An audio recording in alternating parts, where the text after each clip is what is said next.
korbannya juga banyak ya, korbannya banyak, baik yang tercatat maupun tidak tercatat, dan sebetulnya sampai sekarang itu pelanggaran HAM berat yang terjadi terkait dengan kerusuhan Mei itu sebetulnya belum pernah ada ujungnya, belum pernah dituntaskan, meskipun tim pencari fakta gabungan itu sudah menyampaikan data-datanya. Ya. 15 Mei, ratusan korban tewas terbakar ditemukan di Tol Serba Jogja di Klender. Ya, Tol Serba Jogja di Klender. Sabtu 16 Mei, ratusan korban tewas terbakar di Ciledug Plaza.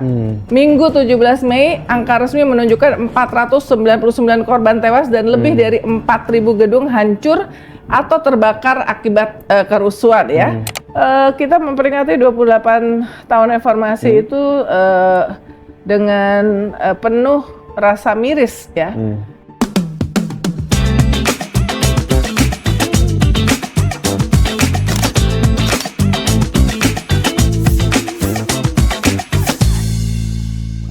Halo Sobat Milenial and Gen Z, ketemu lagi di POV Time. Semoga selalu dalam keadaan sehat ya. Dimana kita akan bahas isu yang sedang ramai diperbincangkan dari sudut pandang editorial IDN Times bersama pemimpin redaksi Mbak Uni Lubis. Halo Mbak. Halo Gilang, halo teman-teman. Semangat Senin. Semangat Senin, dan mumpung masih di bulan Mei Mbak, ini artinya bulannya memperingati reformasi 98 yang menjadi titik dimulainya demokrasi di Indonesia. Nah, POV Times kali ini akan membahas kilas balik reformasi Mei 28 tahun lalu, di mana saya usianya baru 1 tahun. Wah, baru lahir. Sebenarnya gue udah kerja ya, gue udah di lapangan pada saat itu. Nah, itu yang mau saya tanyakan Mbak. Kan Mbak Uni otomatis sudah jadi reporter Mbak ya. Nah, ya, sebenarnya saya udah jadi lumayan agak bos juga. Saya wakil pemimpin umum majalah Panji Masyarakat. Tetapi ya seperti kalian tahu lah, even sekarang saya sebagai Pemret juga masih suka turun ke lapangan kan. Turun ke lapangan, itu yang mau saya tanyakan Mbak. Nah, situasinya saat Mei 98 gimana Mbak? Ya itu sebetulnya udah dimulai dari tahun sebelumnya. Kita tahu bahwa peristiwa 98 reformasi, kemudian pernyataan sikap mundur dari Presiden Soeharto itu sudah dimulai dari krisis moneter ya. 96, 97. Jadi ini bolanya itu sudah mulai, bahkan sebetulnya Pak Amin Rais yang kemudian pada saat itu dikenal sebagai lokomotif reformasi itu sejak awal 90-an itu sudah mengkritik secara terbuka. Waktu itu cuma Pak Amin Rais yang berani mengkritik praktik-praktik KKN ya, korupsi, kolusi dan nepotisme yang ada di rezim Presiden Soeharto pada saat itu ya. Jadi itu sudah dimulai, kemudian Krismon. Ini kok kayak deja vu dari segi pelemahan rupiah ya. Pada saat itu rupiah itu sekitar Desember atau Januari itu sempat mencapai 17.000 satu dolar. Jadi benar-benar melemah mungkin sepertiga dari 2.500-an sekian ya. Gara-gara itu jadi ada distrust, ada tapi itu juga ada financial crisis yang terkena tuh 3 negara, Indonesia, Thailand dan Korea Selatan ya. Nah, jadi memang krisis politik, krisis ekonomi waktu itu benar-benar mendorong suasananya ke arah ya mulai Januari 98 itu sudah banyak demonstrasi dilakukan di berbagai tempat di seluruh Indonesia oleh teman-teman mahasiswa yang pastinya sekarang sudah pada menjadi mungkin usianya itu udah mungkin 44, kan ini udah 28 ya, 28 saat itu kalau mahasiswa tambah 20, mereka udah hampir 50 mungkin? 48, hampir 50 ya, lagi mapan-mapannya mungkin pekerjaannya sekarang. Bahkan sudah banyak yang jadi tokoh-tokoh yang saat itu tokoh mahasiswa yang jadi politisi ya, saat ini ya, duduk di mana atau duduk di komisaris, jadi direksi BUMN itu banyak lah pada saat itu ya. Bahkan bergabung dengan kabinetnya Pak Prabowo ya. Nah, jadi tapi memang hangatnya banget itu, memanasnya banget itu dimulai Selasa 12 Mei ya. Selasa 12 Mei 98 itu aparat keamanan menembak dan sampai tewas 4 mahasiswa yang sedang unjuk rasa secara damai di Universitas Trisakti. Ini kita kenal dengan tragedi Trisakti. Kemudian 13 Mei mulai, dan itu memicu protes dan kerusuhan di wilayah sekitar Universitas Trisakti. Jadi 13-14 Mei itu adalah kerusuhan ya, demo di mana-mana, bakar-bakar ban, bakar bangunan, bahkan terjadi kekerasan, termasuk kekerasan seksual yang dialami oleh perempuan-perempuan, terutama warga Tionghoa, yang ironinya dalam wawancara saya dengan Menteri Kebudayaan saat ini, Pak Fadlizon, dia mempertanyakan dan menganggap itu adalah rumors, padahal sudah ada hasil dari tim pencari fakta gabungan yang disampaikan kepada Presiden B.J. Habibie yang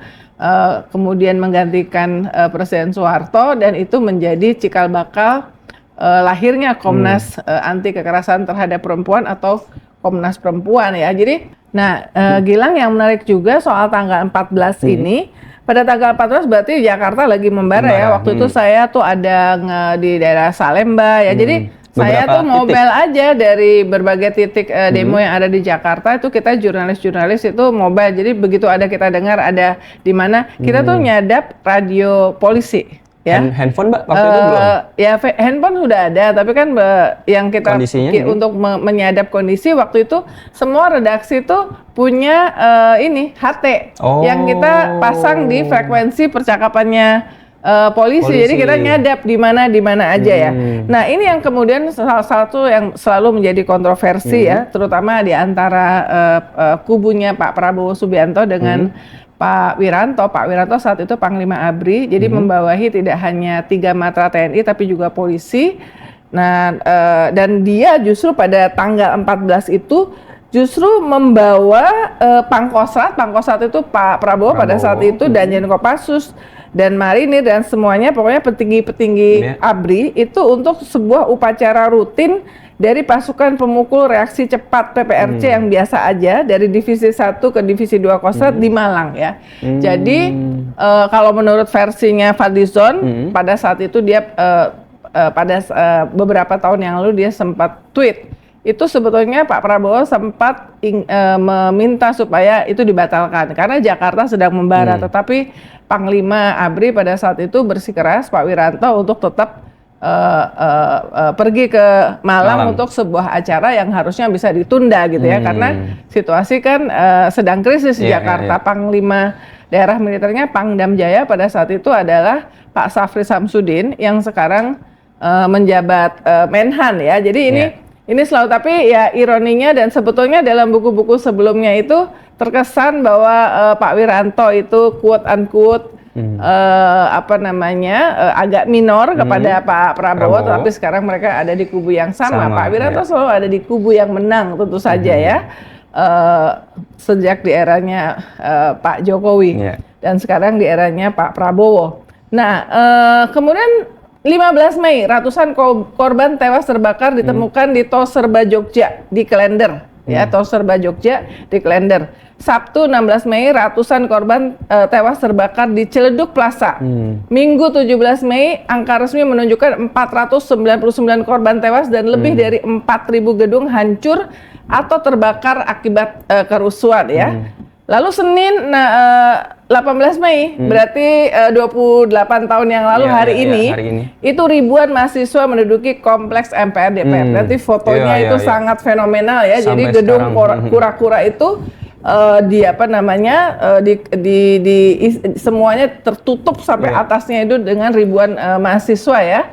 Dan sorenya itu Ketua MPR DPR Harmoko meminta Presiden Soeharto mundur. Nah, ini mengagetkan karena Harmoko ini dikenal sebagai loyalis luar biasanya Presiden Soeharto. Bahkan beberapa bulan sebelum itu dia masih mengatakan sebagai Ketua Umum Golkar masih mengatakan bahwa Pak Harto maju aja di pemilu, maju aja lagi karena rakyat masih mendukung. Tetapi melihat tekanan luar biasa dan memang sejumlah elit termasuk jenderal-jenderal di ABRI pada saat itu nampaknya sudah sampai pada keputusan bahwa ini tidak bisa dipertahankan lagi, dan Harmoko kemudian meminta Presiden Soeharto mundur.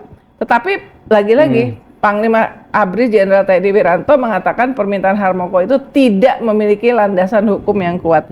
Jadi Wiranto karena dia mantan ajudan, orang dekatnya Soeharto ngebelain. Nah, Selasa 19 Mei Presiden Soeharto berjanji akan mengadakan pemilu secepatnya dan tak akan mencalonkan diri lagi. Ia juga mengumumkan rencana membentuk komite reformasi ya. Nah, ini yang mulai seru tuh Rabu 20 Mei beredar kabar akan ada long march mahasiswa dari kompleks MPR DPR ke Monas dalam rangka memperingati Hari Kebangkitan Nasional yang akhirnya nggak jadi. Dan waktu itu sebenarnya rencananya tokohnya itu adalah Pak Amin Rais ya. Pak Amin Rais, tapi kemudian ada semacam pembicaraan di belakang layar bahkan di antara komite reformasi ini yang khawatir kalau terjadi ada pihak-pihak yang kemudian menjadi provokator dan membuat pertemuan itu menjadi rusuh, lalu kemudian pertemuan itu tidak jadi dan proses politiknya itu sangat cepat Gilang dan teman-teman karena kita hari ini kita menerbitkan wawancara khusus dengan Bang Ilham Akbar Habibie, putra sulung dari Presiden B.J. Habibie ya, mengenai momen-momen bagaimana interaksi dia dengan sang ayah yang kemudian dilantik sebagai presiden. Ya itu kaget aja Pak Habibie sendiri pada saat itu juga kalau menurut versinya Bang Ilham tuh nggak pernah menduga, nggak pernah menyangka bahwa akhirnya Presiden Soeharto mau mundur. Jadi itu benar-benar semuanya tuh proses yang mengagetkan bahkan dari Pak Habibie yang notabene pada saat itu menjadi wakil presiden. Nah jadi ini adalah momen itulah kemudian kita pindah era dari era represif, tidak demokratik ya, di era Presiden Soeharto, kemudian Presiden Habibie menjabat dan kemudian dia melahirkan sejumlah aturan, sejumlah regulasi yang menjamin termasuk Undang-Undang Pers nomor 40 tahun 99, kemudian Undang-Undang Otonomi Daerah, Bank Sentral menjadi independen, militer kembali ke barak. Jadi itu yang demokrasi itu, suasana demokrasi itu lahir tuh momennya adalah ketika 21 Mei Presiden B.J. Habibie dilantik untuk menjadi presiden yang ketiga. Ya. Jadi itu proses cepat, seru, terus terang teman-teman, tapi saya pribadi sangat tidak ingin situasi itu terjadi. Karena korbannya juga banyak ya, baik yang tercatat maupun tidak tercatat, dan sebetulnya sampai sekarang itu pelanggaran HAM berat yang terjadi terkait dengan kerusuhan Mei itu sebetulnya belum pernah ada ujungnya, belum pernah dituntaskan meskipun tim pencari fakta gabungan itu sudah menyampaikan data-datanya. Ya. Nah Mbak, kalau saya juga sempat baca-baca ya, karena kan posisi saat itu memang belum merasakan. Nah, di momen menjelang mundurnya Presiden Soeharto, lalu digantikan B.J. Habibie, ini kabarnya mencekam. Nah, ini benar atau enggak Mbak? Dan kalau memang benar, seperti apa nih Mbak sebelumnya? Ya, mencekam dan banyak rumor, banyak ketidakpastian, bergulir. Tadi saya katakan bahwa bahkan seorang wakil presiden B.J. Habibie aja tidak tahu semuanya, termasuk bahwa kemudian Presiden Soeharto akhirnya mau mundur. Ya kita yang wartawan yang meliput di lapangan ya kita meliput demo meliput segala macam, meliput ke rumah sakit korban. Tetapi mungkin yang menarik adalah kisah-kisah di balik layar dan itu bisa diketahui dari orang-orang yang terlibat dalam proses itu ya. Nah, saya pernah menulis cukup panjang nih Gilang dan teman-teman. Dan sumbernya dari berbagai macam, termasuk buku yang diterbitkan oleh ini wartawan senior, kemudian sempat menjadi pakar militer ya, banyak sekali sebagai ahli yang menganalisa tentang militer Indonesia, terakhir menjadi duta besar ya, namanya Pak Salim Said. Dia punya buku namanya, judulnya dari Gestapo ke Reformasi. Dia menceritakan pengalaman ikut dalam sebuah rapat yang menentukan ya tata cara peralihan kekuasaan 21 Mei 98. Aku baca cepet aja ya biar akurat ya. Jadi dia menerima panggilan telepon ya pada tanggal 20 Mei. Oke. Berarti H-1 sebelum pas lagi mau seru-serunya itu ya. Dia terima telepon, yang nelpon itu adalah stafnya Letnan Jenderal Susilo Bambang Yudhoyono. Ya, jadi ini namanya kita kenal semua ya. Kemudian Pak SBY jadi presiden. Saat itu Pak SBY itu menjabat Kepala Staf Sosial Politik Angkatan Bersenjata Republik Indonesia ABRI ya. Salim Said ini diminta hadir di rapat yang diadakan malam itu tanggal 20 malam jam 7 malam di Gedung Urip Sumoharjo di Kompleks Departemen Pertahanan Keamanan yang terletak di Jalan Medan Merdeka Barat.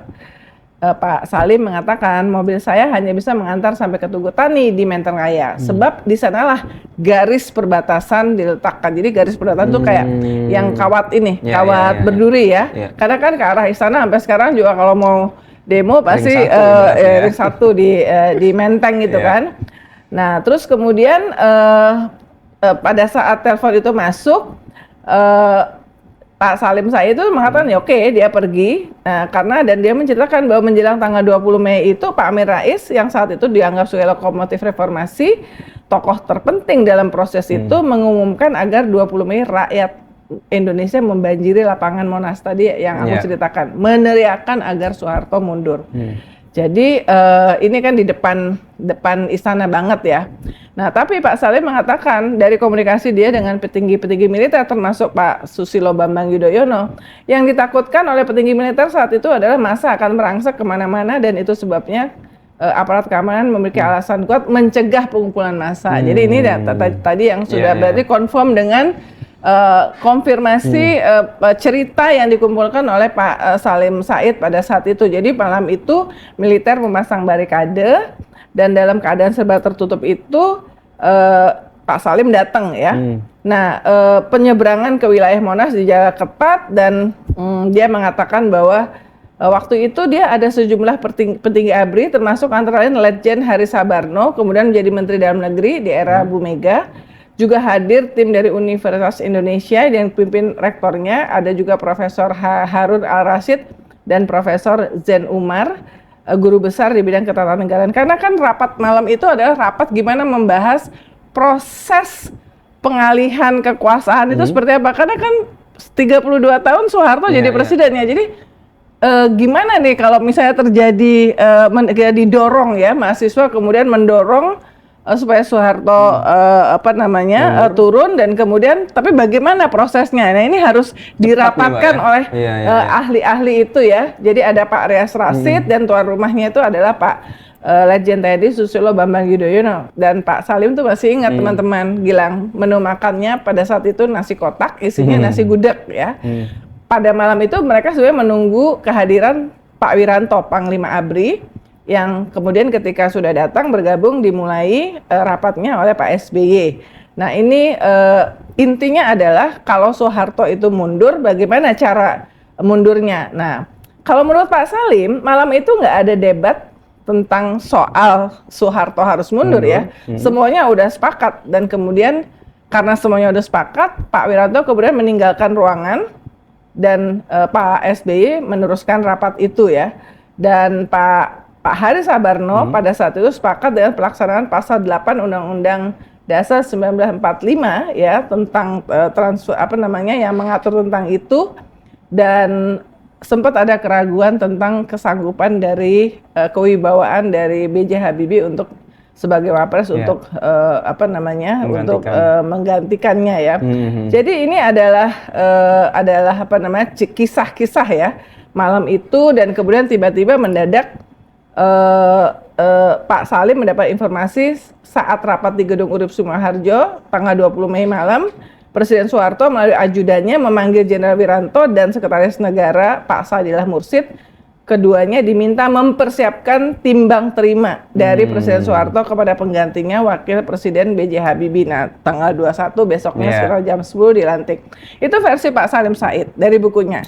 Ada juga versi Wiranto ya, dari buku yang berjudul yang keluar dari saku Jenderal Wiranto ya, itu proses peralihan kekuasaan dimulai dengan perintah Soeharto, berarti confirm dan di situ ada kutipan, ketika rapat masih berlangsung, saya mendapat pesan agar segera menghadap Pak Harto di Jalan Cendana, kediaman pribadi beliau. Saya ditemani oleh 2 perwira tinggi, Jenderal Subagio, Kasat pada saat itu, dan Maijen Endriartono Sutarto, kemudian sempat menjadi Panglima TNI. Pada saat itu adalah Komandan Pasukan Pengamanan Presiden. Dan sebelum masuk ruangan, saya diberitahu ajudan bahwa Pak Habibie, Wakil Presiden, baru saja diterima oleh Pak Harto. Jadi ini adalah cerita-cerita di balik layar di tanggal 20 hari yang krusial menjelang kemudian akhirnya besok paginya tanggal 21 Presiden B.J. Habibie dilantik. Jadi ini saya cerita dikit aja tentang momen-momen di balik layar yang sempat diceritakan oleh orang-orang yang langsung terlibat. Pak Salim Said sudah meninggal dunia, Pak Wiranto masih ada. Jadi sebenarnya banyak tokoh-tokoh penting dari reformasi 98 itu, teman-teman, itu ya sekarang masih ada sebetulnya ya. Nah, Mbak, kalau dilihat sekarang, ini artinya tepat 28 tahun lalu ya, Mbak, di tanggal 18 Mei juga. Sebenarnya nasib semangat reformasi saat ini seperti apa, Mbak? Dan sebenarnya tuntutan mahasiswa saat itu apa, Mbak? Nasibnya menyedihkan. Menyedihkan ya, Mbak ya, 28 tahun. Tapi mungkin ini friendly reminder ya. Waktu itu tuntutan mahasiswa ketika menggulirkan roda gerakan reformasi itu ada 6. 1, adili Soeharto dan kroni-kroninya. Kemudian 2, laksanakan amandemen Undang-Undang 1945 ya. Antara lain yang penting adalah masa jabatan presiden dibatasin, yang tadinya nggak terbatas sehingga Soeharto bisa berkuasa sampai 32 tahun. Sekarang sesudah amandemen kan maksimal itu 2 periode, dan kemudian pemilihan. Dulu kan pemilihan presiden itu lewat proses di MPR ya. Tapi sesudah amandemen itu adalah pemilihan langsung ya. Sekarang ini sudah menguat suara ya bahwa ada kehendak bahwa mengembalikan pemilihan kepala daerah itu lewat DPRD ya. Jadi sudah mulai nih ada upaya untuk membalikan proses-proses politik yang terjadi itu ke situasi sebelum reformasi. Yang ketiga, hapuskan dui fungsi ABRI ya. Jadi kan tadi ABRI militer kembali ke barak ya. Kalau sekarang kan udah bukan ABRI, jadi TNI dengan 3 matra, polisi udah langsung ke presiden, jadi Panglima TNI dan Kapolri langsung ke presiden. Sekarang masyarakat dan publik melihat suasana itu mulai muncul, ya, makanya kemarin di rancangan undang-undang TNI kan banyak protes dari kalangan penggiat sipil karena ada posisi-posisi yang mestinya tidak diduduki oleh militer aktif diduduki. Kemudian yang soal teritorial yang sesudah reformasi itu nggak ada. Dulu itu teman-teman, itu TNI aktif atau polisi aktif itu bisa jadi gubernur, kepala daerah, bisa jadi tanpa harus mundur atau pensiun dari posisi sebagai polisi dan juga sebagai TNI ya.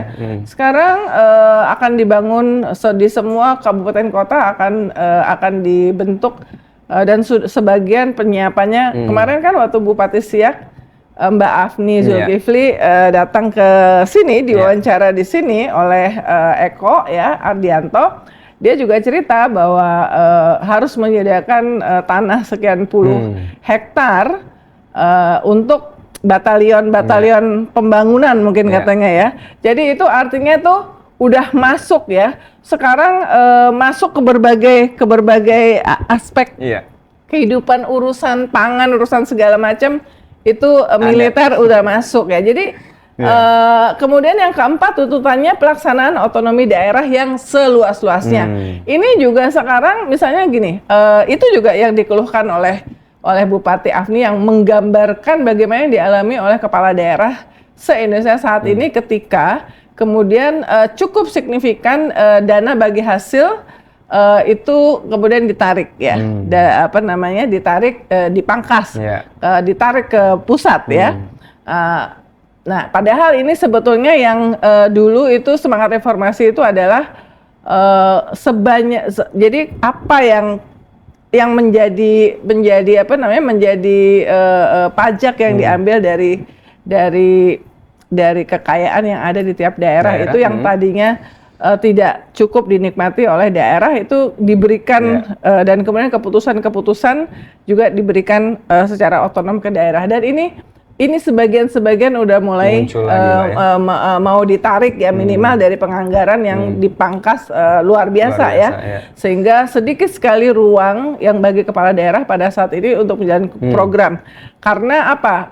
Image-nya itu adalah seolah-olah semua kepala daerah itu korup, sehingga dan tidak layak, tidak bisa membangun dan segala macam ya. Pasti ada yang seperti itu, tetapi policy yang dilakukan saat ini itu adalah gebiah uyah, generalisasinya jadi tarik semuanya sebagian ya, tapi tidak kemudian melihat mana yang memang tidak bisa menggunakan itu dengan efektif untuk membangun, mana yang bisa ya. Nah, jadi ini situasi seperti ini. Kemudian kelima, tuntutannya menegakkan supremasi hukum. Di sini aku nggak usah bahas ya, karena tinggal kita lihat sendiri apakah memang saat ini 28 tahun kemudian supremasi hukum itu benar-benar seperti yang diharapkan oleh rakyat yang pada saat itu mendukung gerakan reformasi ya. Yang keenam, ciptakan pemerintahan yang bersih dari KKN. Nah, ini sekarang ini banyak kritik karena sebetulnya, dan sebenarnya bukan hanya sekarang, dari mulai pemerintahan sebelumnya, ternyata setiap kekuasaan itu selalu kemudian pertama kali memberikan tempat itu yang enak, yang basah itu kepada orang-orang yang dianggap mendukung dia, ya. Baik itu dalam posisi menteri, wakil menteri, kepala badan, direksi BUMN, komisaris BUMN, kan baik itu kepada orang dekat, bahkan kepada keluarga atau keluarga dekat maupun keluarga yang nggak dekat ya. Tapi intinya sama lah, intinya sama. Praktek-praktek itu terjadi ya, dan ya padahal ini adalah bagian dari yang diperjuangkan oleh adik-adik mahasiswa pada saat itu ya, ciptakan pemerintahan yang bersih dari KKN. Jadi dari 6 ini ya itu tadi tadi saya udah baca. Jadi ya kan beberapa tahun yang lalu kan sudah beredar ya hashtag di adik-adik yang anak muda ya di media sosial ya, reformasi di korupsi ya. Tagarnya itu adalah reformasi di korupsi, karena semangat reformasi dan friendly reminder waktu itu yang dituntut adalah 6 poin ini itu ya sudah makin kesini makin pudar ya. Apakah masih ada atau enggak? Kalau meminjam kemarin apa yang disampaikan oleh Bang Ilham Habibie, dia minimal masih ngeliat hari ini ya demokrasi itu masih ada, karena ya masih ada 3 pilar itu ya, pilar eksekutif, yudikatif, kemudian legislatif itu masih ada. Bahwa apakah 3 pilar ini berfungsi dengan seharusnya independen dan benar-benar berpihak kepada rakyat, itu adalah pertanyaan yang sangat-sangat besar. Jadi kita memperingati 28 tahun reformasi itu dengan penuh rasa miris ya, karena mayoritas dari apa yang diperjuangkan itu sekarang sebagian sudah kembali ke seperti posisi sebelum reformasi, dan pertanyaannya mungkin apakah kita akan menerima begitu saja situasi ekonomi juga sedang tidak baik-baik aja. Tadi saya katakan di awal, ini kalau dari segi kurs rupiah ini déjà vu, tapi teman-teman ini kita harus fair juga. Kalau yang pada saat itu kursnya itu mendadak melemah ya.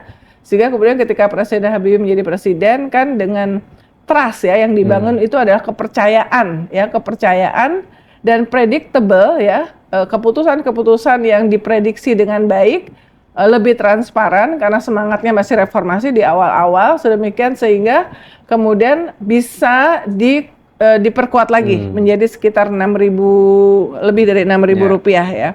Nah, tapi kalau sekarang pelemahan rupiah itu kan proses yang berjalan sudah berapa lama ya. Jadi para ekonom yang kita ngobrol di redaksi itu bilang bahwa yang sekarang nggak akan bisa kembali lagi ke misalnya 7.000 atau 6.000 kayak zamannya Pak Habibie ya. Karena proses ini sudah berjalan cukup lama ya, dari mulai sempat 13, 14, 15.000, 16.000, 17.000 ya. Mungkin yang diharapkan bahwa itu turun ke posisi nilai tukar yang menjadi asumsi di APBN mungkin. Yang itu yang diharap, tapi nggak mungkin balik lagi ke 6.000 sih, nggak mungkin itu. Ya, itu ya situasi yang Mbak Uni ceritakan. Agak panjang ya, nggak apa-apa, soalnya ada sejarahnya. Betul. Mbak Uni terima kasih banyak sama-sama. Untuk episode kali ini. Sama-sama. Jangan lupa untuk baca selalu artikel dari IDN Times, teman-teman jurnalis IDN Times, dan saksikan video-video selengkapnya juga di IDN Times. Kita bertemu di episode selanjutnya. Salam sehat selalu.